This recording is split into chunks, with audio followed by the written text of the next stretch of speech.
Que diable allait-il faire dans cette galère? Non, c'est un peu court, jeune homme. Je m'avais pas dit que t'étais marié, tu vois. Après les chevaux, vous êtes la personne que j'aime le plus. Quelle bassesse. Bonjour et soyez les bienvenus dans La Troupe, l'émission qui vous explique le spectacle vivant. Avec mes invités, je vais démêler les ficelles du monde de la scène pour vous permettre de devenir plus efficace dans ce domaine artistique parfois complexe. Je ne saurais, moi, parler votre jargon. Conseils d'experts, création de spectacles, parcours et témoignages, on est là pour vous offrir des solutions concrètes et vous accompagner dans la réussite de votre projet professionnel. Des répétitions à la programmation, en passant bien sûr par l'administratif. Il est joli mon contrat, vous pouvez le déchirer mon contrat. On va tout décortiquer ensemble. Envie de faire passer votre projet à l'étape supérieure, de comprendre la profession et de repartir avec la tête légère et pleine de bonnes idées, vous êtes au bon endroit. Et ça commence tout de suite avec l'épisode du jour. Intermittence du spectacle et compagnie de théâtre, est-ce vraiment incompatible? Salut l'équipe, j'espère que tout le monde va bien, c'est Corentin. Aujourd'hui un épisode solo parce que ça va me permettre de personnaliser vraiment le contenu que je veux vous proposer dans cet épisode aujourd'hui, en fonction des problématiques que vous m'avez évoquées, que j'ai moi-même rencontrées. Voilà, donc il y en aura d'autres sur des sujets précis. N'hésitez pas si vous avez des idées ou des besoins à nous en faire part, on sera ravis d'étudier le sujet.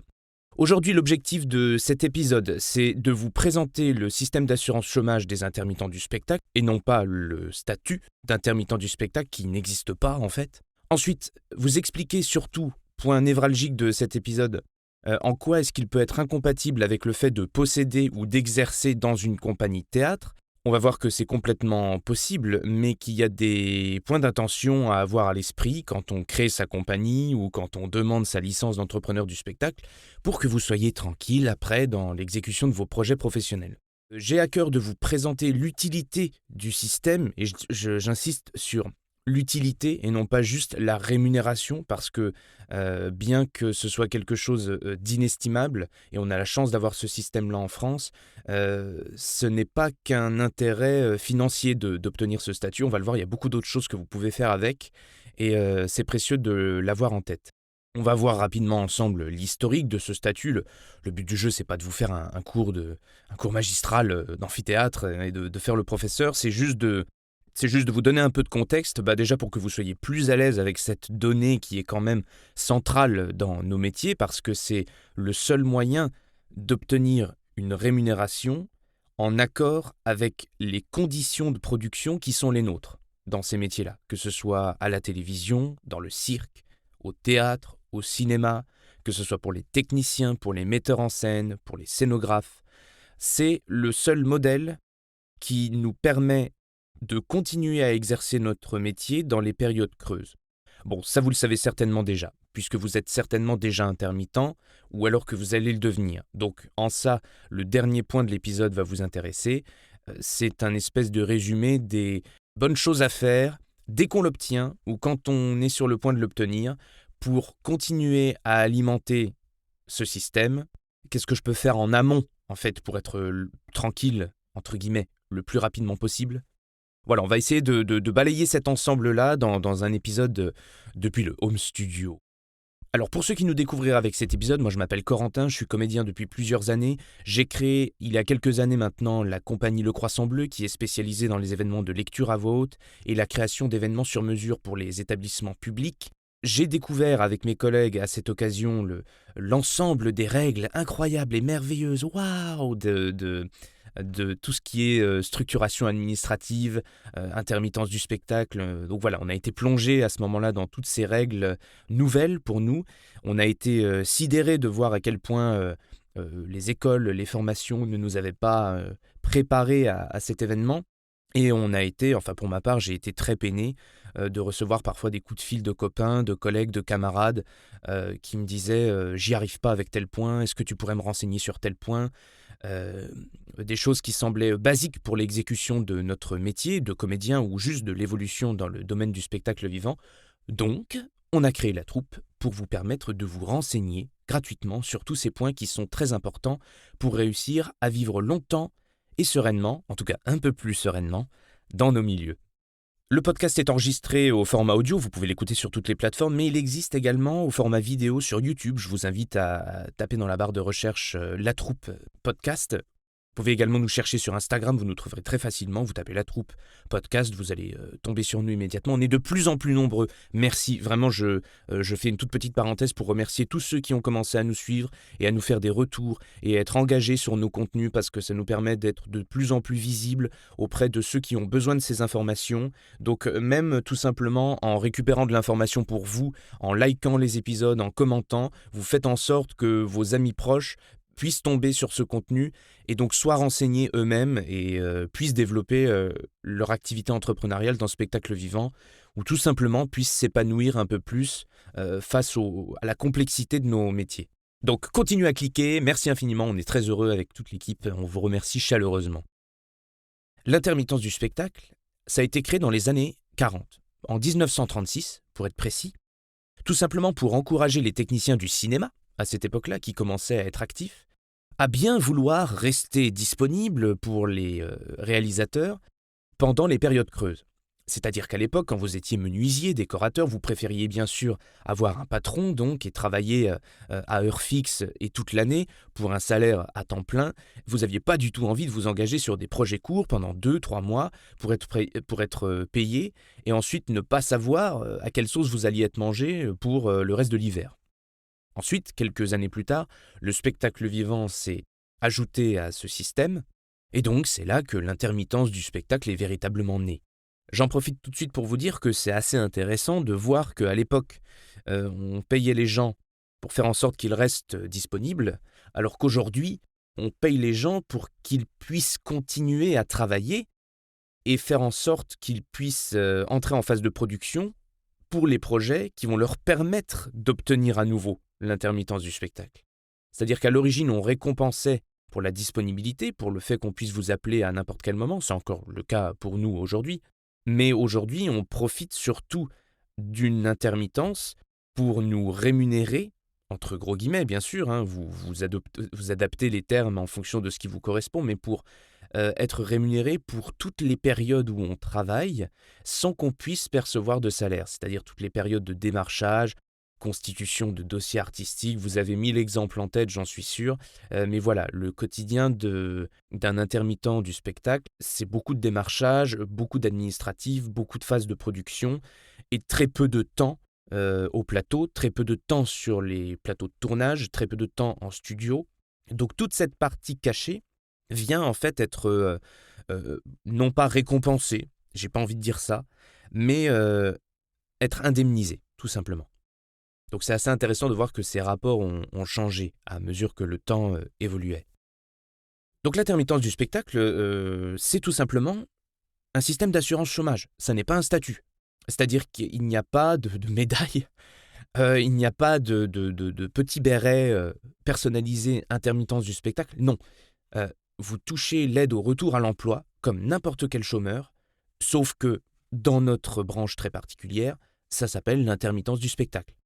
On a d'ailleurs un pôle emploi réservé qui s'appelle Pôle emploi spectacle, que je vous invite à contacter d'ailleurs si vous avez la moindre question par rapport au statut. Ils sauront vous renseigner et ils sont dans le 15e arrondissement de Paris d'ailleurs, si vous voulez leur rendre une petite visite. Ça n'est pas un statut, donc pourquoi je vous dis ça ? Parce qu'en fait, on pourrait sous-entendre que parce qu'on a un statut, ça y est, on a résolu tous nos problèmes, les joints de culasse vont arrêter de sauter, on va pouvoir dire corde sur une scène. Non, pas du tout. Vous ne bénéficiez pas d'un quelconque avantage pour votre ancienneté. Vous n'avez pas la garantie chaque année que ce statut, vous voyez, moi-même j'ai les billets de parole, que cette intermittence va vous être réattribuée. On vit dans un climat politique qui est très tendu. Bon, ça a toujours été difficile pour les artistes, il ne faut vraiment pas se leurrer, ça a toujours été difficile. Et il n'empêche qu'on a toujours su se réinventer pour faire en sorte qu'on puisse continuer à exercer nos métiers et à faire rêver les gens, ce qui est quand même une chose incroyable. Donc il ne faut pas oublier que les règles pourraient changer et se durcir, dans un avenir d'ailleurs pas très lointain, au moment auquel j'enregistre cet épisode. Donc voilà, point d'attention. On vit aussi en permanence dans un dilemme très étrange lorsqu'on est intermittent du spectacle, puisque la plupart des gens que je rencontre, et moi-même à un moment, on est rentré dans ce dilemme de je dois rester disponible pour les différents tournages, pour des marchés, pour être appelé la veille pour le lendemain. Donc, qu'est-ce que je fais ? Je ne pars pas en vacances, je ne me lance pas dans des projets longs, je ne pars pas en résidence 3 semaines. C'est très, très, très délicat. Et en même temps, à côté de ça, du coup, eh bien, il faut que je produise des projets qui vont demain me permettre de rencontrer mon public, ce qui est quand même la finalité du métier d'artiste, et en même temps me permettre de faire des heures pour renouveler ce statut. Donc voilà, il y a ce dilemme de je reste disponible, mais en même temps je dois faire des choses. Donc je dois partir, mais en même temps je dois rester. C'est très délicat. Faire des heures donc pour alimenter ce système, puisque comme vous le savez certainement déjà, vous devez effectuer 507 heures. Et donc pour n'importe quel autre corps de métier, sauf peut-être des emplois saisonniers ou alors des emplois qui sont intermittents par nature, j'ai pas d'exemple qui me viennent en tête, mais les pêcheurs peut-être, par exemple, pour n'importe quel autre corps de métier, 507 heures c'est ridicule, puisque c'est fait très rapidement. Nous, pour obtenir 507 heures effectives et rémunérées, c'est très complexe.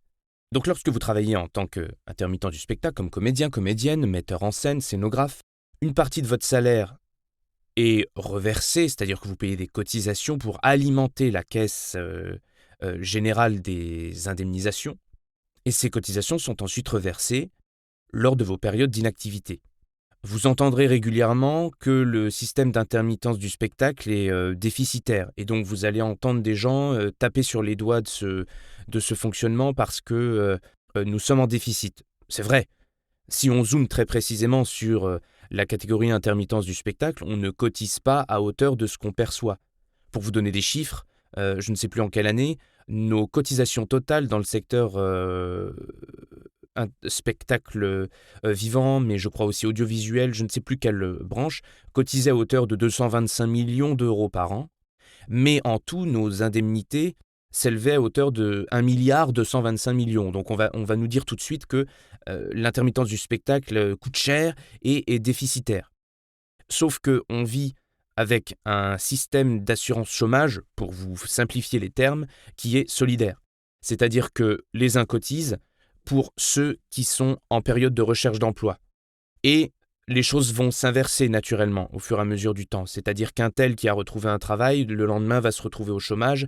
Et donc les plombiers, finalement, cotisent pour les intermittents du spectacle, de la même manière que les intermittents du spectacle cotisent pour que lorsque ce plombier va être papa, eh bien sa femme puisse bénéficier des congés maternité. C'est une caisse solidaire. Donc tout le monde cotise pour alimenter cette caisse-là, qui est excédentaire, c'est-à-dire qu'elle n'est pas en manque d'argent à la fin de chaque année. Les cotisations salariales, patronales l'alimentent suffisamment. Mais lorsque vous zoomez très précisément sur un milieu qui, par définition, vit de ces indemnisations, eh bien, nécessairement, il est déficitaire. Alors c'est un sujet de débat dans lequel je suis incapable de m'engager, tout simplement parce que je n'ai pas ni les compétences, ni le recul, ni les données nécessaires pour vous donner ne serait-ce qu'un début de sentiment de solution. Mais en tout cas, là, vous êtes renseigné sur comment ça fonctionne dans les grandes lignes. Donc comme ça, vous saurez pourquoi on accuse tout le temps ce système d'intermittence d'être déficitaire. Et donc tout dernier point sur lequel j'aimerais attirer votre attention avant qu'on rentre dans le vif du sujet qui est oui, une compagnie de théâtre, mais pourquoi ça peut ne pas correspondre à l'intermittence ? Il est important que vous pensiez l'intermittence du spectacle, à mon sens, comme la garantie de pouvoir vous engager dans des phases de production, de travaux, quels qu'ils soient, qui vont à terme vous permettre d'alimenter votre intermittence du spectacle. Puisque ces 507 heures, lorsque vous démarrez notamment, elles sont extrêmement difficiles à obtenir. Pourquoi ? Parce qu'on ne vous a jamais vu, on ne pense pas à vous et vous n'êtes pas référencé. Donc vous êtes un poisson noyé dans un océan... Comment dire ? Je vais même corriger. Vous êtes un poisson noyé dans un étang rempli de poissons et tous les pêcheurs sont dans la mer qui est à 5 km plus loin. Donc les gars, c'est pas le bon endroit, va falloir déménager en fait, tout simplement. Tout ça pour vous dire que lorsque vous débutez, c'est extrêmement difficile de rentrer en contact avec les employeurs et c'est aussi difficile de soi-même créer des événements, des spectacles pour lesquels vous allez être rémunéré immédiatement. Donc, c'est très compliqué d'y entrer la première fois. Mais une fois que vous y êtes, par définition, grâce à ces indemnisations, vous pouvez vous rendre disponible pour. Et donc, une fois que vous allez prendre conscience que vous devez vous référencer, vous devez être vu, vous devez solliciter les gens, vous devez rencontrer des personnes en physique, j'insiste toujours sur cette partie-là, pour qu'ils pensent à vous, et que vous puissiez commencer à accumuler des heures, là vous commencez à être sur la bonne voie. Mais c'est toujours pareil, si vous cherchez à devenir intermittent du spectacle, c'est que vous ne l'êtes pas encore, donc que vous n'avez pas d'indemnisation, donc que vous n'avez pas de salaire, donc que vous vivez certainement avec très peu de revenus, ou alors, et c'est le cas pour la majorité des gens qui commencent, vous avez un travail à côté. Ce travail à côté vous empêchant, par définition, d'être disponible. Vous vivez dans un entre-deux qui est très indélicat, et vous n'êtes pas encore à l'intérieur du système. Donc cette première année, elle est assez délicate à avoir. En revanche, une fois que c'est fait, puisque c'est possible, puisque c'est le cas de plein de gens qui ont réussi par détermination et grâce à de la jugeote et à du démarchage, il s'agit, une fois que vous l'avez, de ne pas vous sentir en sécurité en fait. J'ai pas envie vraiment de vous mettre une caresse là et de vous dire ça y est, vous êtes intermittent du spectacle, tous vos problèmes sont résolus. Absolument pas. Par pitié, ne pensez pas de cette manière-ci, vous allez vous prendre le mur, ça va être très étrange. Lorsque vous obtenez l'intermittence du spectacle et que donc vous êtes garanti d'être indemnisé pour les 12 mois à venir, la première chose que vous devez penser, c'est que vous ne devez pas vous foutre la paix tant que vous n'êtes pas assuré de renouveler ces 12 mois. Ou alors vous le choisissez sur des périodes courtes. C'est-à-dire que comme un employé qui fonctionne 5 jours sur 7, de 9h à 17h, et qui va partir en vacances 5 semaines par an, je grossis un peu les traits, vous devez, à mon sens, essayer d'être dans le même état d'esprit. C'est-à-dire que vous devez consacrer une partie de vos journées, toute ou partie de votre journée, à chercher les futurs projets qui vont vous permettre de renouveler cette intermittence. Parce que si vous devenez passif au moment où elle est validée, vous allez devoir ramer très fort pour pouvoir la renouveler lorsque vous arriverez à la fin de vos droits. Si vous réfléchissez de cette manière-là, vous allez vous rendre compte automatiquement que vous commencez à investir sur vous-même, c'est-à-dire que vous passez du temps à apprendre des langues étrangères, à pratiquer des instruments de musique, à renouveler votre CV, votre site internet, à rentrer en contact avec des gens du milieu, et en fait vous allez vous mettre à la place de ce que quelqu'un du spectacle vivant doit faire. Nous vivons grâce aux liens humains qui nous unissent, et grâce à ces liens, on s'assemble pour créer des projets qui vont nous rémunérer. L'objectif des projets n'étant pas d'être rémunéré, mais il faut vivre. Donc, si vous voulez rencontrer votre public, et c'est ce que vous voulez au plus profond de vous-même, j'en suis certain, vous allez en profiter pour être payé, parce que vous allez vous donner les moyens, et parce que la troupe existe aussi, et que maintenant ça sera beaucoup moins un souci qu'avant. Et pour ça, on a besoin de vous, et vous avez besoin d'en parler à vos amis pour qu'ils sachent que ce média et cette émission existent. Ce que je veux vous dire par là, c'est que lorsque vous vous mettez à réfléchir comme quelqu'un qui sait qu'il doit entrer dans des phases de production pour l'avenir, vous réfléchissez sur le long terme, et donc vous vous apprêtez à renouveler sereinement au fur et à mesure du temps l'intermittence du spectacle. Alors ça, c'est pour le scénario A, dans lequel tout se passe bien. La réalité, c'est qu'on rentre en phase de production pour des projets, et on a quasiment systématiquement besoin de continuer à gauche et à droite à grappiller des heures sur tel autre et tel autre projet. Ça, c'est la réalité du métier. Maintenant, demain, dans un scénario A+, peut-être que vous aurez une exploitation longue et que vous ferez toute votre intermittence du spectacle avec 1 ou 2 projets. C'est possible. Pourquoi je vous dis tout ça ? Parce que c'est important de continuer à vous demander quel est mon projet artistique ? Quels sont les sujets de fond que j'ai envie de traiter ? Nous, par exemple, on sait que nos valeurs et les choses sur lesquelles on veut travailler, c'est l'accessibilité à la culture pour tous, le savoir comme élément liant entre les hommes, avec un grand H, entre les êtres humains, et non pas comme critère de séparation, des moments de partage et l'amour de la littérature et du théâtre. Donc vous obtenez une compagnie spécialisée dans la lecture à voix haute et qui veut créer des événements de lecture et de rencontres avec le public dans des établissements publics qui peuvent recevoir le plus de publics différents possible. Voilà, vous avez notre identité de compagnie. Donc à partir de là, même si nous sommes intermittents du spectacle, nous travaillons à ce que nos projets, qui demain vont nous rémunérer et donc nous permettre de renouveler cette intermittence, Nous travaillons à ce que ces projets prennent vie. Et je trouve que c'est comme ça que l'intermittence devient un cercle vertueux. Si vous cherchez à obtenir l'intermittence pour être rémunéré, alors déjà je vous le dis, ça n'est pas forcément une rémunération incroyable, surtout si vous vivez à Paris. Je vous conseille fortement de ne pas vous limiter à cette indemnisation-là. Vous allez entrer dans cette espèce de mindset étrange où vous travaillez alors que vous auriez pu ne pas travailler et être payé quand même, mais le problème c'est que lorsque votre date anniversaire va arriver et que vous n'aurez pas la possibilité de renouveler vos droits, ça va vous faire très bizarre.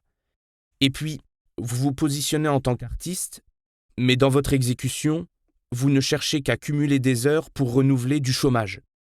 Est-ce que véritablement, c'est ça votre identité d'artiste ? Je ne sais pas. Si c'est le choix que vous avez fait, tant mieux. En revanche, si votre vocation à la base, en étant comédien, comédienne, metteur en scène, cadreur, c'est de rencontrer un public et de raconter des histoires, alors il faut que vous cherchiez à le faire, même quand on vous paye pour rester à la maison. Quand on vous paye pour rester à la maison, j'insiste, c'est ce que tout le monde pense, sauf les gens qui sont dans le milieu. Voilà. Parce qu'on a bien conscience des réalités qui vont venir toquer à la porte si jamais on applique cette manière de penser. C'était ma parenthèse, c'était important pour moi de vous parler de ça parce que si vous êtes entrepreneur dans le spectacle vivant, comme les personnes à qui on s'adresse, et si vous n'en faites pas partie, bienvenue dans la troupe, on vous accueille avec grand plaisir, vous allez voir, c'est un milieu fantastique. Si vous commencez à réfléchir comme ça, vous êtes sur la bonne voie. Voilà, je voulais simplement partager ça avec vous, c'était important, c'était ma parenthèse éthique de travail, et je pense que c'est important d'en avoir une. Et surtout, ça va vous servir à ne pas vous endormir, en fait. Ce qui est très important quand on dépend d'un système où c'est si compliqué d'obtenir la moindre heure. On va le voir après.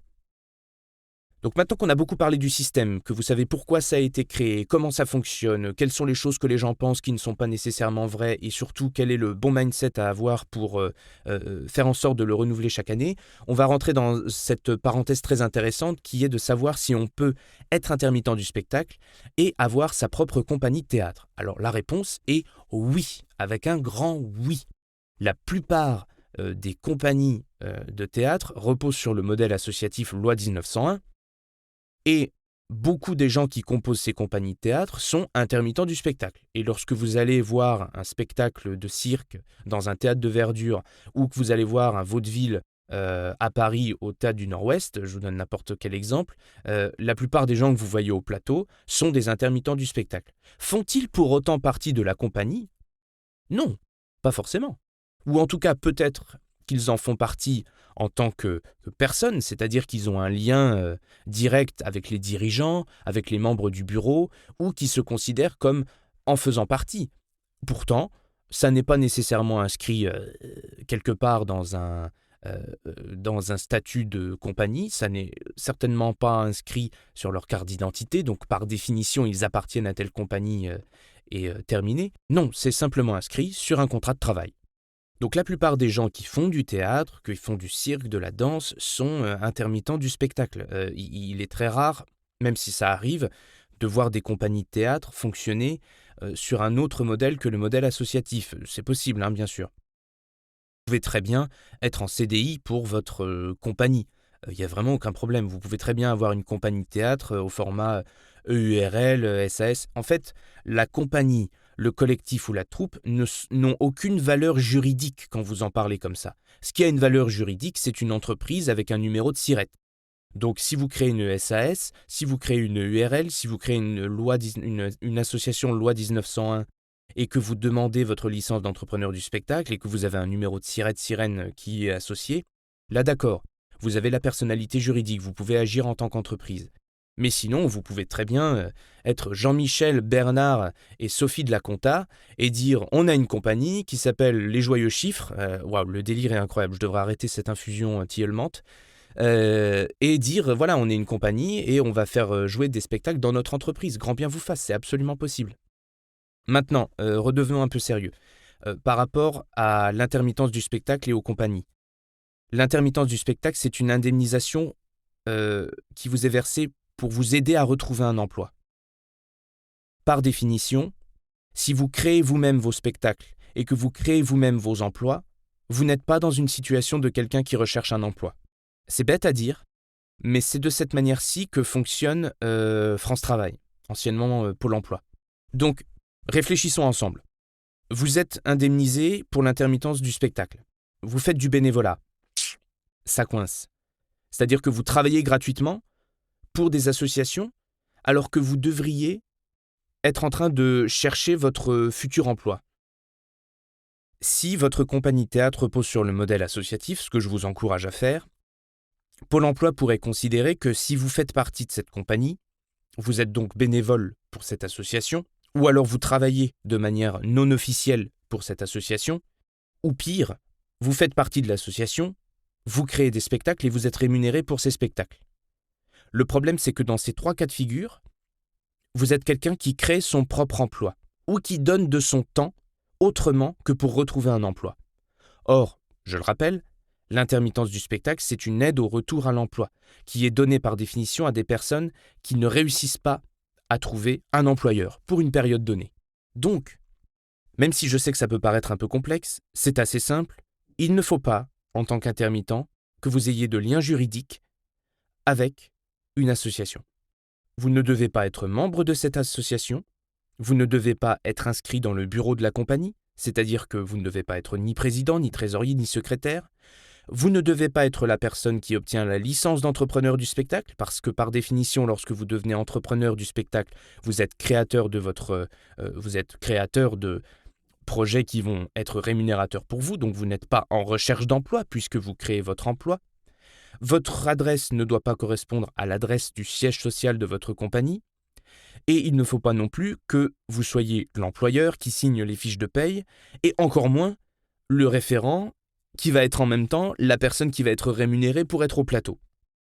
Je sais que ça fait une liste assez longue, vous pouvez le retrouver dans un article que j'ai fait sur LinkedIn, je le mettrai dans la description de l'épisode.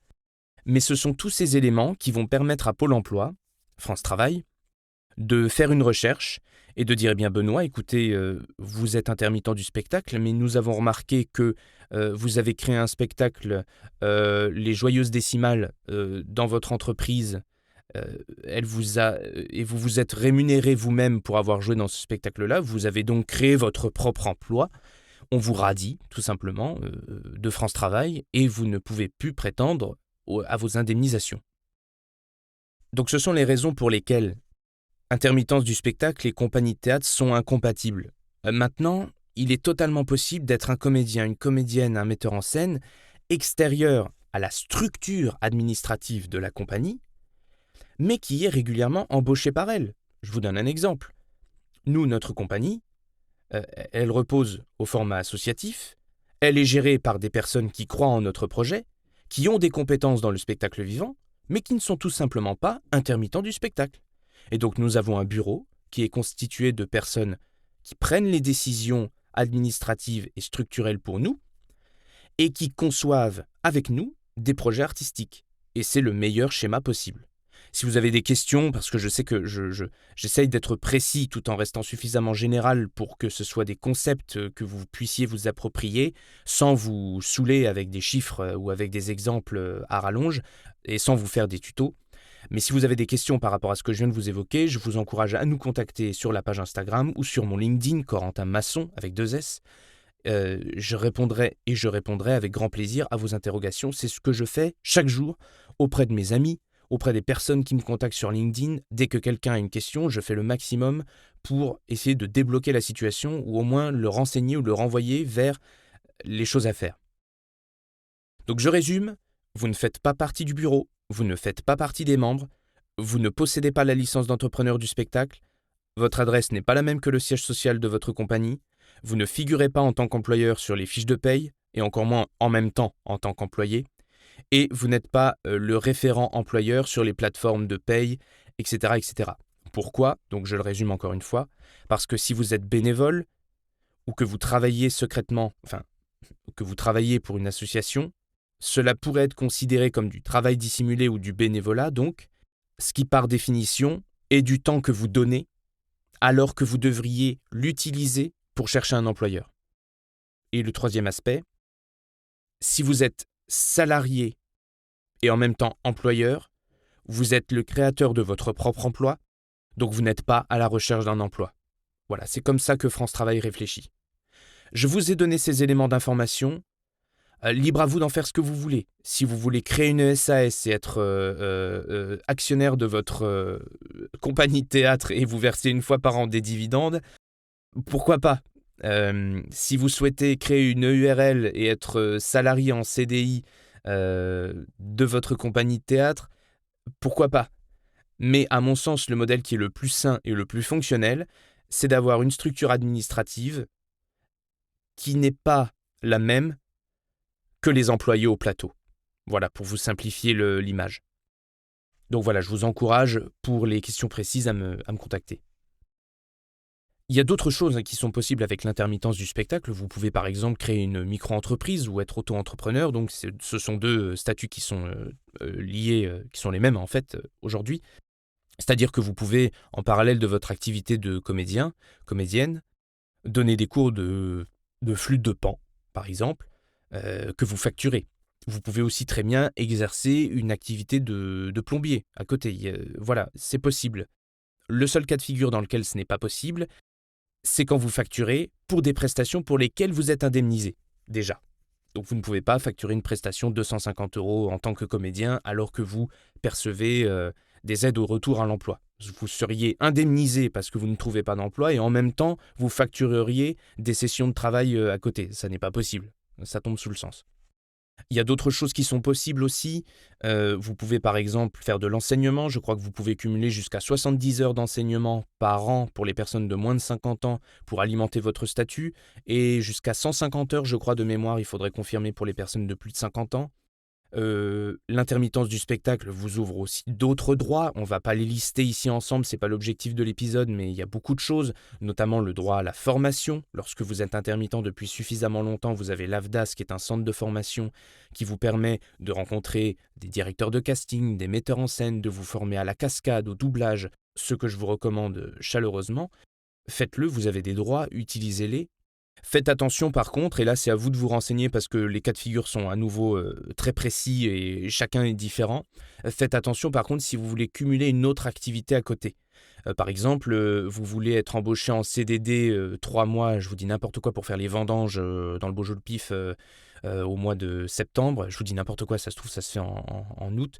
Le fait est que lorsque vous faites un contrat à durée déterminée, vous acquérez, oui, certainement, vous obtenez des droits.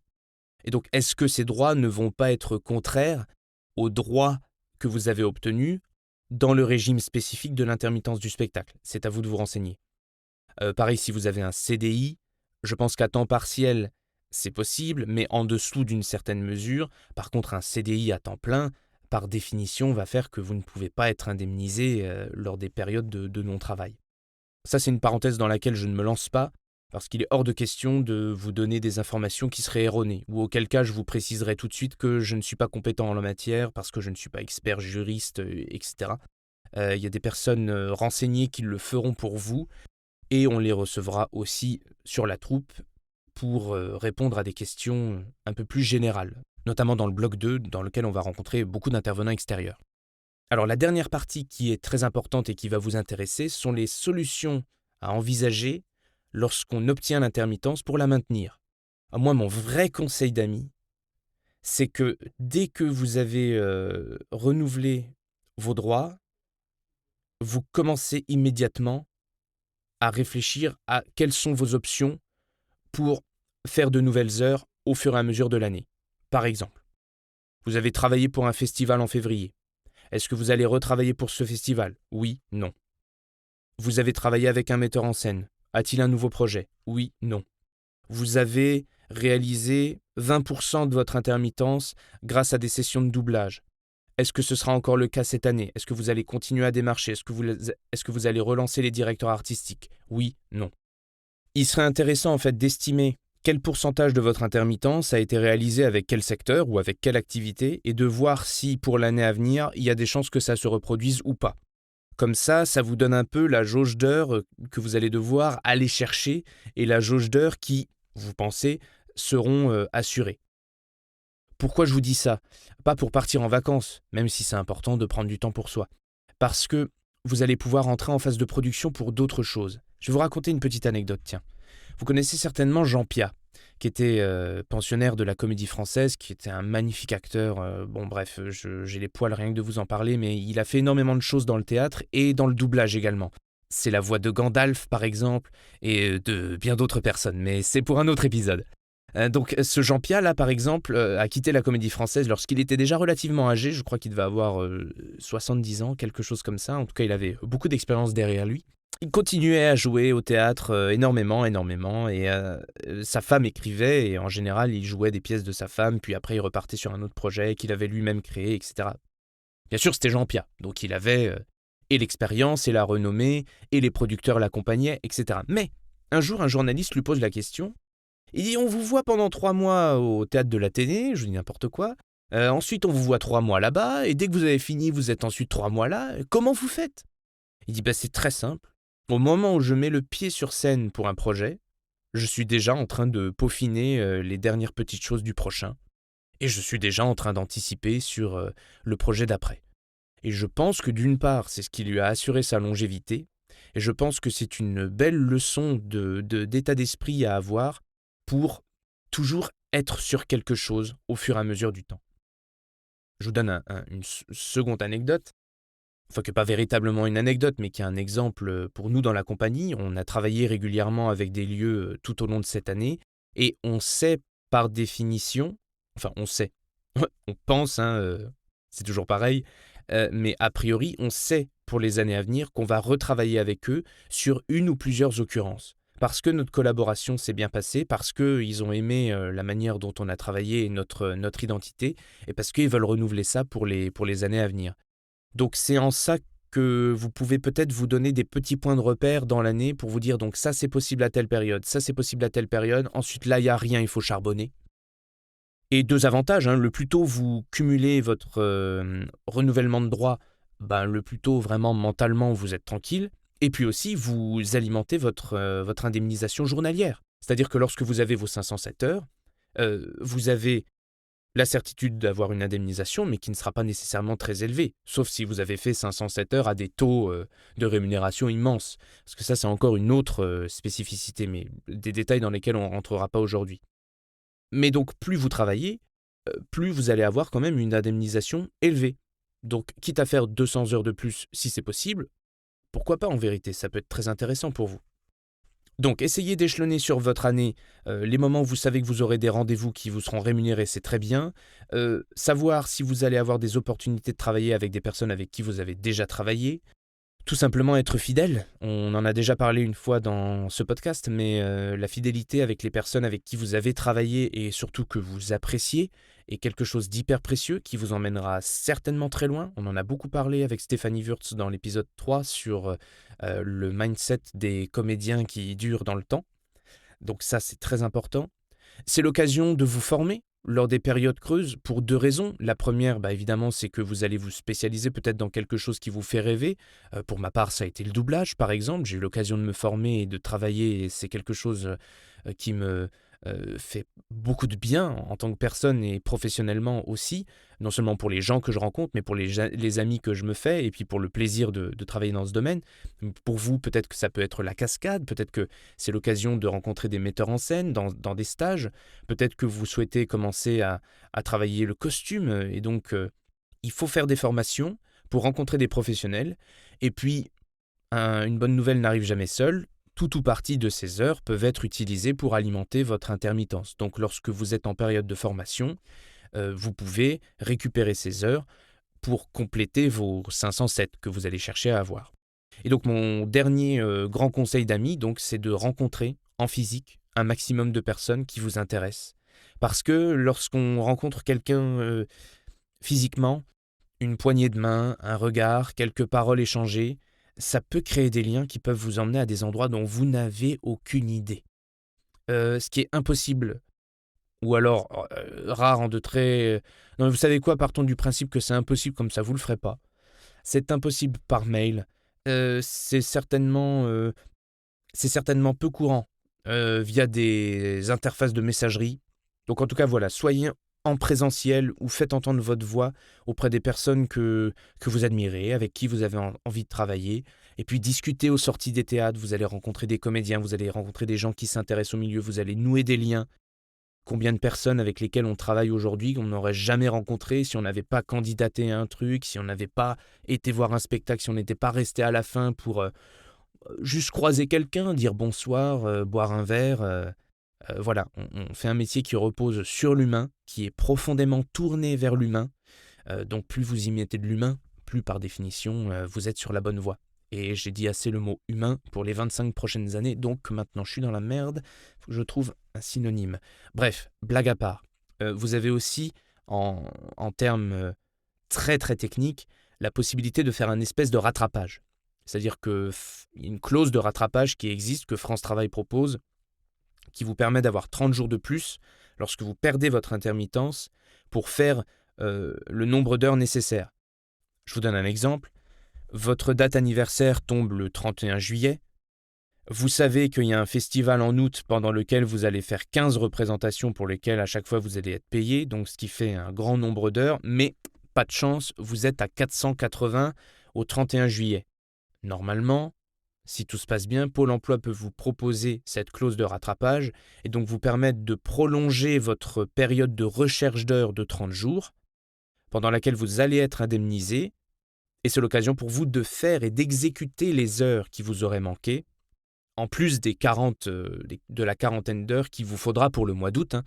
Bien sûr, il ne s'agit pas de faire en août les 20 heures qui vous manquaient pour juillet et ensuite de dire voilà, c'est bon, c'est rétroactif. Non, il faut en plus faire les heures qui vous maintiennent dedans, dans les clous, pour le mois d'août. Il existe également apparemment une commission qui peut revérifier votre dossier si jamais il y a des blocages. Mais ça, je vous invite à vous rapprocher de France Travail ou Pôle emploi spectacle pour voir dans quel cas de figure elle peut être convoquée. Et sinon, pour finir, une petite ressource qui peut être très intéressante pour vous, c'est une BD qui a été réalisée pour expliquer le fonctionnement de l'intermittence et qui a été diffusée en petites capsules au fur et à mesure du temps sur différentes plateformes. C'est très digeste et très simple et ça vous explique du début à la fin qu'est-ce que l'intermittence, comment l'obtenir, comment faire les démarches, à quoi il faut faire attention, comment calculer votre indemnité journalière. Et donc c'est très digeste et très sympathique et merci aux créateurs que je ne manquerai pas de citer, je n'ai pas le nom en tête, que je ne manquerai pas de citer dans la description de cet épisode. On va en avoir terminé, mais donc je rappelle, les 2 lignes essentielles de cet épisode, vraiment, c'est déjà vous, votre façon d'aborder les choses lorsque vous allez obtenir ou si vous êtes intermittent du spectacle, donc de faire bien attention pour que ce soit plus sain pour vous, en fait, tout simplement, de voir quelles vont être vos options pour pouvoir accumuler suffisamment d'heures, et sinon sur quoi vous devez agir. Et ensuite, si vous voulez créer votre compagnie de théâtre, donc je le rappelle, si vous avez des questions, ne vous faites pas piéger, venez nous voir, parlez-nous, écrivez-nous un petit message avec votre situation actuelle et vos problématiques pour ne pas vous faire piéger. Ne créez pas de compagnie dont vous êtes président, ne créez pas de compagnie dont le siège social est également votre adresse personnelle, ne soyez pas l'employeur, ne soyez pas le détenteur de la licence d'entrepreneur du spectacle. Ce sont tout autant de raisons pour Pôle emploi de venir vous voir et de vous dire « Hey !» Je t'indemnise pour que tu trouves du travail, tu crées ton travail, que se passe-t-il ? Et vous allez vous faire taper sur les doigts. Alors que, je le rappelle, il semblerait quand même tout à fait normal, vu le mode de fonctionnement de notre métier, qu'on puisse à la fois travailler sur des projets courts, avec des productions dont nous sommes extérieurs, et en même temps exécuter notre métier de comédien dans une structure où il faut être 15 pour que la moindre chose prenne vie. Mais bon, voilà, c'est une zone d'ombre. Et je serais ravi de parler avec un attaché du ministère de la Culture ou quelqu'un de France Travail. Ça arrivera, je le présume, pour essayer de mettre au clair pourquoi il n'est toujours pas possible aujourd'hui de créer une compagnie qui puisse travailler, mais sans accepter ce fonctionnement de l'intermittence du spectacle. Bon, on verra ça ensemble une prochaine fois. La Troupe Podcast sur Instagram, également sur YouTube. Venez nous voir, suivez-nous, on a besoin de vous, on a besoin que le message soit relayé. À nouveau, je vous le répète, La Troupe, c'est un pont entre l'artistique et la technique, mais pas la technique de plateau, les techniques qui nous sont un peu obscures, le marketing, la communication. On va apprendre beaucoup de choses ensemble et on va surtout rencontrer des experts qui seront plus à même de répondre à vos questions et à nos questions pour faire en sorte qu'on s'éduque dans le spectacle vivant et qu'on puisse profiter plus sereinement de ces merveilleux métiers humains que nous faisons et qui sont nécessaires. Voilà, je vous dis à bientôt l'équipe, merci de nous avoir suivis aujourd'hui. Je vous embrasse très fort et n'oubliez pas d'aller au théâtre. À très bientôt. Merci d'avoir été avec nous pour cette émission. J'ai encore quelques bonnes infos pour vous. Si vous voulez voir le meilleur de chaque épisode en format condensé, ainsi que les coulisses et les pépites de l'équipe, foncez sur votre Instagram et tapez La Troupe Podcast dans la barre de recherche. Le podcast existe également au format vidéo. Et oui, l'émission est disponible sur YouTube. Le lien est accessible dans la description de l'épisode sur vos plateformes d'écoute, ainsi que sur notre page Instagram que vous venez d'aller suivre il y a quelques instants. Et pour ceux qui veulent aller plus loin et qui ont besoin de conseils précis, je vous invite tout simplement à me contacter directement sur LinkedIn ou sur Instagram où je répondrai à un maximum de vos questions. Pensez à noter le podcast et à l'ajouter dans vos favoris, ça nous fait non seulement très plaisir mais surtout ça permet à plus de monde de le découvrir et ça nous donne envie de vous fournir un contenu toujours plus qualitatif. Voilà, c'était La Troupe, merci d'avoir été là et à la semaine prochaine.